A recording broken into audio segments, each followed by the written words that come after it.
அஸ்ஸலாமு அலைக்கும். எல்லாத்துக்கும் காலை வணக்கம். வாங்க, இன்றைக்கி எங்கள் வீட்டில் என்ன சாப்பாடு இருக்குன்னு பார்ப்போங்களா?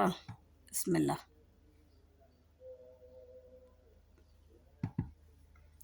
வாங்க, காலை நாஸ்டா.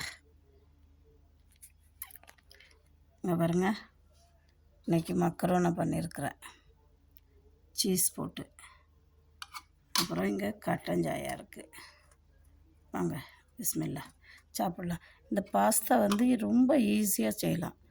மக்கரோனை வாங்கி அவிச்சு எடுத்துட்டு நீங்கள் என்ன பண்ணுங்கள், கரம் மசாலா இருந்துச்சுன்னா, இல்லைன்னா சிக்கன் இருந்தாலும் நல்லாயிருக்கும், மட்டன் போட்டும் பண்ணலாம். சிக்கன் இருந்துச்சுன்னா சிக்கனை பொடிசாக நறுக்கணும். நறுக்கி எடுத்துக்கிட்டு கொஞ்சமாக இஞ்சி பூண்டு பேஸ்ட்டு போட்டு கொஞ்சம் மிளகாத்தூள், வேறு எதுவும் போடக்கூடாது, கொத்தமல்லி தழை போடலாம். இதை நல்லா எல்லாத்தையும் இஞ்சி பூண்டு நல்லா வதக்கி விட்டுட்டு இந்த சிக்கனையும் கொட்டி நல்லா வதக்கணும். நல்லா வெந்த பிற்பாடு என்ன பண்ணணும், நமக்கு தேவையான அளவு சீஸ் போட்டுக்கலாம். நான் சீஸ் கொஞ்சம் போட்டிருக்கேன். சீஸ் போட்டு எல்லாத்தையும் மிக்ஸ் பண்ணிவிட்டு இந்த அவிச்சு வச்ச மக்கரோனாவை எடுத்து கொட்டி கிண்டி விட்டு ஒரு 2 நிமிஷம் அடுப்புலேயே வச்சுட்டு மேலே கொத்தமல்லி தலையை தூவி விட்டுட்டோமா, பாஸ்தா ரெடி.